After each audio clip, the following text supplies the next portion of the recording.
پیارے بچوں، سنتوں پر عمل کے اندر نماز سے متعلق بات چل رہی ہے۔ نماز میں ہم نے نماز شروع کرنے سے پہلے کی چیزیں دیکھ لیں، اس کے بعد قیام کس طرح کرنا ہے یہ ہم نے دیکھ لیا، اور اس کے بعد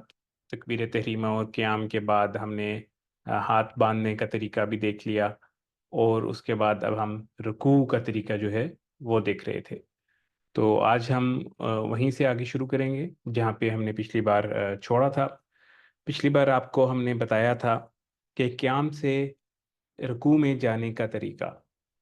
کہ پہلے جب آپ نے تعوذ پڑھ لی، اعوذ باللہ من الشیطان الرجیم پڑھیں گے،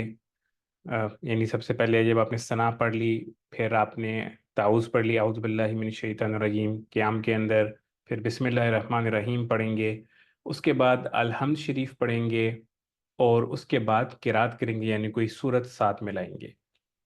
اور اگر آپ امام ہیں تو آپ جو اونچی پڑھنے والی نمازیں ہوتی ہیں، یعنی جہری نمازیں، اس میں اونچا پڑھیں گے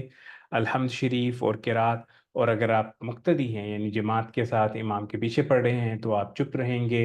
صرف ثنا پڑھیں گے۔ اور اگر آپ اکیلے نماز پڑھ رہے ہیں تو تب آپ آہستہ آواز میں یہ سب چیزیں پڑھیں گے، یعنی اعوذ باللہ ثنا پڑھیں گے، پھر اعوذ باللہ پڑھیں گے، پھر بسم اللہ پڑھیں گے، پھر الحمد شریف پڑھیں گے، اور اس کے بعد آہستہ آواز میں آمین کہیں گے، اور اس کے بعد آپ ساتھ کوئی صورت ملائیں گے۔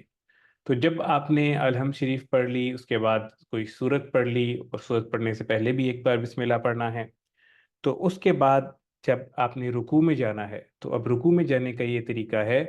کہ جب آپ قرات سے فارغ ہو جائیں، یعنی تو اس کے بعد آپ نے اللہ اکبر کہنا ہے اور رکوع میں جانا شروع کرنا ہے۔ تو جیسے ہی آپ اللہ اکبر کہیں گے، شروع کریں گے، تو ساتھ ساتھ آپ نے جھکتے جانا ہے، اور جب آپ رکوع کے اندر بالکل پہنچ جائیں گے تو اس وقت آپ نے اللہ اکبر مکمل کرنا ہے، یعنی اس طرح اللہ اکبر کہنا ہے کہ یہ اس کے درمیان آپ کا پورا ہو جائے جس درمیان آپ رکوع جا رہے ہیں۔ یعنی آپ شروع کریں گے اللہ اکبر، تو جب آپ بر کہیں گے تب آپ کو مکمل رکوع میں ہونا چاہیے۔ تو اگر اس میں کسی چیز کو لمبا کرنے کی ضرورت پڑے تو صرف آپ اللہ کا جو لام ہے اس کے اوپر کھڑی زبر ہے اس کو تھوڑا بڑا کر سکتے ہیں، باقی الفاظ کو بڑا کرنا درست نہیں ہے، یعنی اللہ کو تھوڑا سا آپ بڑا کر سکتے ہیں اگر آپ کو اس میں کچھ وقت چاہیے تو۔ جب آپ رکوع میں چلے گئے تو رکوع میں آپ نے اپنی انگلیوں کو کھلا کر کے رکھنا ہے۔ نماز میں صرف ایک ہی جگہ ہے جہاں پر انگلیوں کو آپ نے کھلا کر کے رکھنا ہے، اور وہ ہے یہ رکوع کی جگہ۔ باقی اکثر جگہوں پر نماز میں انگلیاں اپنی نارمل نیچرل حالت میں رکھنی ہے، اور جو سجدہ ہوتا ہے اس کے اندر آپ نے جوڑ کے رکھنی ہے، لیکن جو کھول کے رکھنے کی جگہ ہے وہ صرف ایک ہی ہے، اور وہ یہ ہے گھٹنوں کی۔ تو جب آپ نے گھٹنوں کو پکڑنا ہے تو انگلیوں کو، ہاتھوں کو کھول کے دونوں ہاتھوں سے اپنے گھٹنوں کو آپ نے پکڑ لینا ہے، اور ہاتھوں سے گھٹنوں پر آپ نے سہارا دینا ہے، اس طرح آپ کو پکچر میں نظر بھی آ رہا ہوگا۔ دوسری چیز آپ نے رکوع میں یہ خیال رکھنا ہے کہ رکوع میں آپ کی پیٹھ جو ہے، یعنی آپ کی کمر ہے، وہ بالکل سیدھی ہو، ایسی سی ہو کہ جیسے اگر اس کے اوپر کوئی پانی کا پیالہ رکھ دیا جائے تو وہ ٹھیک رکھا رہے، وہ گرے نہیں، ایسی آپ کی سیدھی ہونی چاہیے کمر۔ اس کے لیے آپ کو تھوڑی پریکٹس کی ضرورت ہوگی، مشکل کام نہیں ہے، آسان ہے، شروع شروع میں تھوڑا مشکل لگتا ہے۔ اپنے بڑے کو، کسی کو آپ اپنی نماز، اپنا رکوع چیک کرائیں، وہ آپ کو بتا دیں گے دیکھ کے کہ آپ کی کمر سیدھی ہے یا ٹیڑھی ہے۔ آپ نے بہت زیادہ جھکانی بھی نہیں ہے، ایسا بھی نہیں کرنا ہے کمر آپ کی بہت زیادہ جھک جائے اور اوپر بھی نہیں ہونی چاہیے۔ جو سنت طریقہ ہے وہ ہے کہ بالکل اس کمر آپ کی سیدھی ہونی چاہیے۔ اس کے بعد آپ نے سر کو جو ہے نہ آپ نے اونچا کرنا ہے، نہ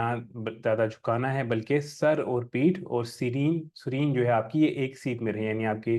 ہپس، آپ کی کمر اور آپ کا سر، یہ سب ایک سیدھ میں ہونا چاہیے۔ یعنی آپ نے نہ سر کو اوپر کرنا ہے نہ نیچے کرنا ہے، بالکل کمر کی اور ہپس کی سیدھ میں ہونا چاہیے۔ اور آپ کے جو بازو ہے یہ آپ کے پیٹ سے، یعنی آپ کے پہلوؤں سے، آپ کے جسم سے یہ دور رہیں گے، یعنی اپنے بازو جو ہیں آپ نے ان کو